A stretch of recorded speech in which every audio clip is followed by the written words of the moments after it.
తిరువురు నియోజకవర్గ ఎమ్మెల్యే కొలికపూడి శ్రీనివాసరావు కొన్ని కామెంట్లు చేశారు.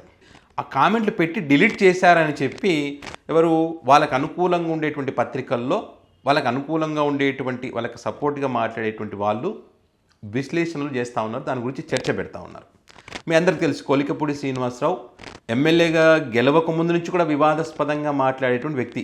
గెలిచిన తర్వాత హద్దు అదుపు లేకుండా ఆయన మాట్లాడే మనం చూసాం. ప్రతిదీ కూడా వివాదమే. బూకే చంటికి సంబంధించి ఏ రకంగా ఇన్వాల్వ్ అయితే ఆమె సూసైడ్ చేసుకునేటువంటి ప్రయత్నం, అదేవిధంగా డేవిడ్ అనేటువంటి వ్యక్తి టీడీపీ పార్టీకి చెందినటువంటి కార్యకర్త సెల్ఫీ వీడియో తీసుకుని ఈయన అరాచకాలు భరించలేక ఆత్మహత్య ప్రయత్నం చేసుకుంటానని చెప్పి డేవిడ్ అనేటువంటి వ్యక్తి చెప్పిన ఆత్మహత్య ప్రయత్నం చేసుకునేటువంటి వీడియో మనం చూసాం. తర్వాత మహిళలందరూ కూడా రోడ్డు ఎక్కినటువంటి పరిస్థితి తిరువూరు నియోజకవర్గంలో. సో ఇవన్నీ జరిగిన తర్వాత ఏదైతే చంద్రబాబు నాయుడు గారు పిలిపించుకొని క్రమశిక్షణ కమిటీ అనేది ఒకటి ఉంటుంది కదా, అక్కడ హాజరు కావాలని చెప్పి ఆయనకి నచ్చజెప్పి పంపించారని చెప్పి ఇంకోసారి ఇలాంటి జరిగితే కనుక మరి చాలా సీరియస్గా చర్యలు తీసుకుంటామని చెప్పారని, ఇక మీదట ఏ తప్పులు చెయ్యరు కొలికపూడి గారు అనుకున్నటువంటి క్రమంలో జీవి రెడ్డి రాజీనామా చేయడం జరిగింది. ఆయన రాజీనామా చేసిన తర్వాత ఆయనకు మద్దతుగా ఈయన ఒక పోస్ట్ పెట్టాడంట. అది పెట్టి డిలీట్ చేశారంట. ఆ పోస్ట్లో ఏమేమి ఉన్నాయనేటువంటి విషయాలు నేను మీకు చెప్తాను. ముందుగా ఉప్పు కారం తిన్నోడు ఎవడు కూడా టీడీపీ పార్టీలో ఉండరు. రెండవది, చంద్రబాబు గారికి నారా లోకేష్ గారికి ఎవరైతే సపోర్ట్ చేస్తారో ఎవరైతే భజన చేస్తారో వాళ్ళకు మాత్రమే పనులు అవుతాయనేటువంటిది రెండు. ఇక మూడోది, ఇది చాలా విచిత్రం అనిపించింది నాకైతే ఈ మూడోది అయితే. ఎందుకంటే టీడీపీ పార్టీ అంటే ఈ కూటమి అధికారంలోకి వచ్చిన తర్వాత చాలా చాలా హ్యాపీగా ఉన్నటువంటిది ఎవరు అంటే వైసీపీ పార్టీ నాయకులు క్యాడరేనంట. వాళ్ళు చాలా హ్యాపీగా సంతోషంగా ఉన్నారంట వైసీపీ పార్టీ హయాంలో కంటే కూడా. పోస్ట్ పెట్టి డిలీట్ చేశారనేది వాళ్ళు చెప్తున్నారు, వాళ్ళ దాంట్లో చెప్తున్నటువంటిది. ఇక్కడ ప్రధానంగా చంద్రబాబు నాయుడు గారు అదేవిధంగా లోకేష్ గారు వాళ్ళకు భజన చేస్తే పనులు అవుతాయంటే నిజంగా అవుతుండొచ్చు. కాబట్టే ఈయన హడావిడి చేస్తున్న సంగతి మనం చూస్తూ ఉన్నాం కదా. బెల్ట్ షాపుల మీద దాడులు చేస్తారు, ప్యాకెట్ స్థావరాలపైన ఈయన డైరెక్ట్ పోయిన పరిస్థితి మనం చూసాం. ఎందుకంటే ఈయన వర్గం కాకుండా అక్కడ రెండు వర్గాలు ఉన్నాయి కదా, టీడీపీ పార్టీకి రెండు వర్గాలకు విడిపోయినాయి. కాబట్టి ఒక వర్గానికి మాత్రమే పనులు అవుతూ ఉన్నాయి. అంటే చంద్రబాబు గారికి వాళ్ళకు భజన చేసేవారికి, నాకు మాత్రం పనులు కావటం లేదు. కాబట్టి అక్కడ దాడులు చేయడం, ప్రజలు అరే బెల్ట్ షాపులను లేకుండా చేస్తున్నాడు కొలికపూడి గారు అనే ఒక చర్చ జరగాలని చెప్పి ప్యాకెట్ స్థావరాలపైన దాడులు చేస్తూ ఉన్నారు, ఇది ఆడకూడదు అని చెప్పి కొలికపూడి గారు ప్రయత్నం చేస్తూ ఉన్నారనేటువంటి ఒక చర్చ ప్రజల్లో జరగాలని చెప్పి ఆయన హడావిడి చేసినటువంటి పరిస్థితి మనం చూసాం. ఇక రెండవది చూస్తే కనుక ఉప్పు కారం తిన్నోడు ఎవడు కూడా టీడీపీ పార్టీలో ఉండరు అని అంటే ఇది జీవిరెడ్డి గారికి సంబంధించే. మరి జీవిరెడ్డి గారు రాజీనామా ఎందుకు చేశారు? ఇక్కడ జరుగుతున్నటువంటి అవినీతి అక్రమాలు మరి పట్టించుకోవట్లేదు కాబట్టి అధిష్టానం చంద్రబాబు గారి లోకేష్ గారు కానీ అపాయింట్మెంట్ ఇవ్వలేదు కాబట్టి మరి నేను ఇక్కడ ప్రెస్ మీట్ పెట్టి చెప్పాల్సి వచ్చింది. అది వాళ్ళు జీర్ణించుకోలేక నన్ను తొందరపాటు నిర్ణయాలు అంటున్నారు, నాలాంటి వాళ్ళు రాజకీయాలకు పనికిరారని చెప్తా ఉన్నారు, పార్టీకి నష్టం కలిగించే విధంగా నేను ప్రవర్తిస్తున్నానని చెప్తా ఉన్నారు. గతంలోనేమో నేను మాట్లాడినటువంటి మాటలు పార్టీకి ప్లస్ అయ్యాయని చెప్పినటువంటి వీళ్ళు ఈరోజు ఈ రకంగా మాట్లాడడం ఎంతవరకు కరెక్ట్ అని చెప్పి ఆయన రాజీనామా చేసి వెళ్ళిపోయినటువంటి పరిస్థితి. కాబట్టి నిజాయితీపరుడు కాబట్టి ఉప్పు కారం తిన్నాడు కాబట్టి పార్టీకి రాజీనామా చేసి వెళ్ళిపోయాడు అనే విధంగా ఆయన ఉద్దేశం.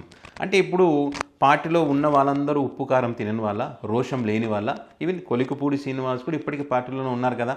మరి పార్టీలో ఉన్నారంటే ఈయన ఉప్పు కారం తిన్నట్ట తిననట్ట, రోషం ఉన్నట్ట లేనట్ట, మరి దేనికోసం పార్టీలో ఉన్నట్టు ఇప్పటికీ ఆయనకే తెలియాలి. అది పార్టీలో వర్గాలు ఎందుకు కొట్లాడుకుంటున్నారో ఏం జరుగుతుందో తెలియదు. మరి ఆ ఫ్రస్ట్రేషన్లో ఆయన ఏం మాట్లాడుతున్నారో కూడా తెలియదు. ప్రతిదీ వివాదమే. ఇప్పుడు రైతులకు సంబంధించి ఏం మాట్లాడారు, నా సొంత డబ్బులతో నేను మీకు కాలువలు ఏదో దోపిస్తే కుక్కల కన్నా విశ్వాసం ఉంది కానీ మీకు విశ్వాసం లేకుండా పోయిందని చెప్పి రైతుల్ని మాట్లాడినటువంటి పరిస్థితి. ఎవరైనా రైతుల గురించి మాట్లాడతారా అంత దారుణంగా? కుక్కలకు విశ్వాసం ఉంటే మీకు లేదని చెప్పి. విశ్వాసం ఉంది కాబట్టే తిరువూరు నియోజకవర్గంలో మిమ్మల్ని గెలిపించారు. ఇక్కడ విచిత్రమైనటువంటిది ఏంటంటే కూటమి అధికారంలోకి వచ్చిన తర్వాత వైసీపీ పార్టీ హ్యాపీగా ఉందంట. ఆ క్యాడర్ అంతా కూడా ఎంత విచిత్రమో చూడండి. వీళ్ళు అధికారంలోకి వచ్చిన 9 నెలల కాలం నుంచి ఈయన నియోజకవర్గం నుంచి మొదలు పెడితే రాష్ట్ర వ్యాప్తంగా కూడా వైసీపీ పార్టీ నాయకులకు సంబంధించి ఏ రకంగా వాళ్ళ మీద దాడులు జరుగుతూ ఉన్నాయి, వాళ్ళ ఆస్తులు ఏ రకంగా ధ్వంసం చేస్తూ ఉన్నారు, వినుకొండ నియోజకవర్గంలో రషీద్ని ఏ రకంగా దారుణంగా హతమార్చారు, మాచర్ల నియోజకవర్గంలో ఏ రకంగా జరుగుతూ ఉంది. ఈ రెండే కాదు, రాష్ట్ర వ్యాప్తంగా కూడా ఆ పార్టీ కార్యకర్తలు కానీ సోషల్ మీడియాలో యాక్టివ్గా ఉండేటువంటి వాళ్ళకి సంబంధించి కానీ ఇక్కడ మగవాళ్ళ ఆడవాళ్ళు కాదు, ఎవరిని పడితే వాళ్ళు, మనకు ఎవరైనా వ్యతిరేకంగా పోస్టు పెట్టారా అరెస్ట్ చేయండి, వాళ్ళని కేసులు పెట్టి ఒక కేసులో ఒక దాంట్లో కేసు పెట్టి దాంట్లో బెయిలిస్తే ఇంకో కేసు పెట్టాలి. దాంట్లో బెయిల్ రాకుండా ఇట్లా రిమాండ్లు విధిస్తూ వాళ్ళని ఇబ్బంది పెట్టినటువంటి పరిస్థితి లేదా? మాజీ మంత్రులను, ఎమ్మెల్యేలను ఎవరిని కూడా వదిలిపెట్టకుండా, అంటే ఎప్పుడో పాతకాలం ఏదో కేసు ఉంటే ఆ కేసుని తిరగదోడి వాళ్ళ మీద కేసులు పెట్టి, ఇప్పుడు పోసాని కృష్ణమూర్తిని రాష్ట్ర వ్యాప్తంగా తిప్పుతున్నారు కదా, ఒక కేసు ఒక దాంట్లో బెయిల్ ఇంకో దాంట్లో, ఆ రకంగా చేస్తట్లేదా? ఎక్కడ హ్యాపీగా ఉన్నారు? స్వయంగా చంద్రబాబు నాయుడు గారే మాట్లాడారు కదా, వైసీపీకి పాలు పోస్తే పాముకు పోసినట్టే అని చెప్పి, సహకరించకూడదని చెప్పి సీరియస్గా వార్నింగ్ ఇచ్చారు కదా. ఒక ముఖ్యమంత్రి స్థాయి ఎప్పుడైనా ఆ రకంగా మాట్లాడేటువంటి పరిస్థితి చరిత్రలో ఉందా? లేదు కదా. అంటే స్వయంగా క్యాడర్కి ఏం చెప్తారు, ఏం విషవృక్షం నాటుతా ఉన్నారు ఇక్కడ, వైసీపీ పార్టీకి సాయం చేయకండి అని చెప్పి. ఒక ముఖ్యమంత్రి అంటే రాష్ట్రానికి తండ్రి లాంటి వాడు, అలాంటి వ్యక్తి చెప్తా ఉన్నాడు సహకరించొద్దండి అని చెప్పి. ఎక్కడో చోట సహకరిస్తే కనుక సహకరించకండి, పథకాలు ఇవ్వకండి అని చెప్పి. మరి ఎక్కడ హ్యాపీగా ఉన్నట్టు?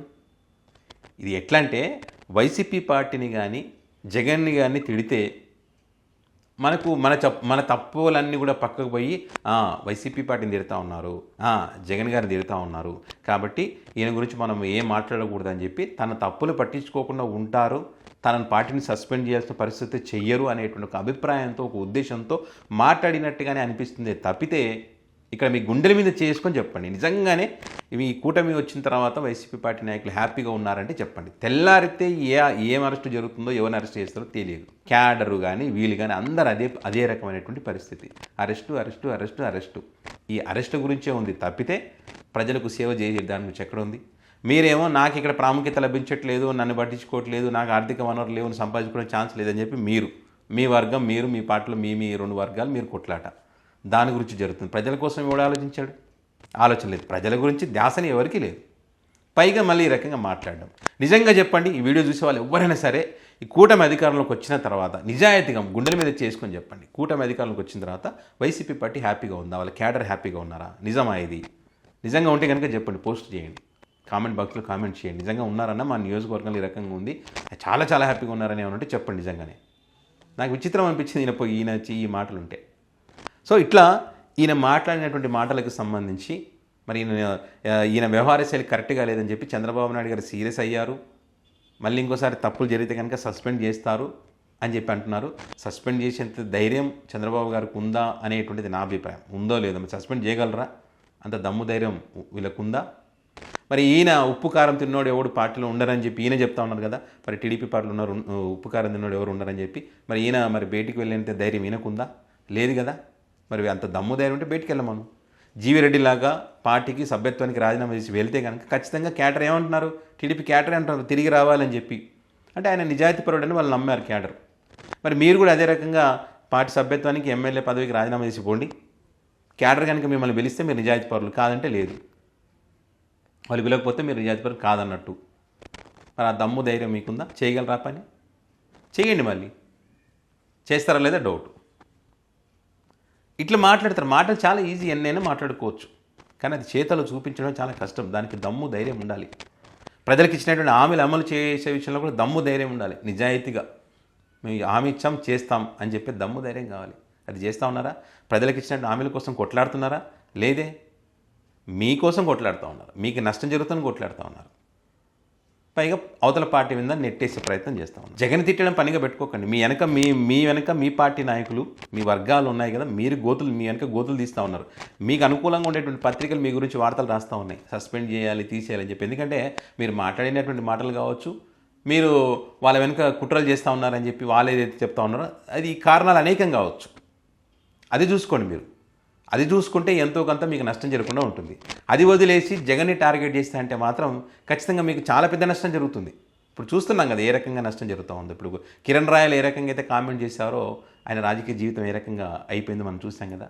అవతల వ్యక్తిని తిట్టడం కన్నా తన వెనక ఏం జరుగుతుంది, తను ఏం చేయాలి, నా బాధ్యత ఏందనేది గుర్తిస్తే నష్టం జరగదు, మంచి జరుగుతుంది. భవిష్యత్తులో రాజకీయంగా ఇంకా ఎదుగుదల ఉండే అవకాశం ఉంటుంది. అది మీరు చేయాల్సింది. అది చేయకుండా ఇష్టం వచ్చినట్టు చేస్తా అంటే మాత్రం ఖచ్చితంగా మీ పార్టీలోనే, ఇప్పుడు కిరణ్ రాయలకి వాళ్ళ పార్టీలోనే వాళ్ళు ఆయన భాగోతాలు బయట పెట్టారు. ఇట్లా మీ పార్టీలోనే మీరు ఇప్పుడు వైసీపీ చేయాల్సింది ఏం లేదు, వైసీపీ ఏం చేయట్లేదు. అక్కడ మీ పార్టీలోనే మీరే స్వయంగా మీరు కొట్లాడుకొని మీ భాగోతాలు బయట వేసుకుంటారు, ప్రజలు చీదరించుకుంటున్నారు. దాన్ని మళ్ళీ వైసీపీ పార్టీ మీద నెట్టేసే ప్రయత్నం మీరు చేస్తూ ఉన్నారు. మరి మీరు ఆ పోస్టులు పెట్టారని మీ వాళ్ళే చెప్తా ఉన్నారు. మరి ఎందుకు డిలీట్ చేశారు? ఎందుకు అంత భయపడుతున్నారు? ఇక్కడే తెలిసిపోతుంది కదా ఎవరి దమ్ము ఎవరి ధైర్యం ఏందనేటువంటిది. సో ఇట్లా ఉంటుంది వీళ్ళతోని.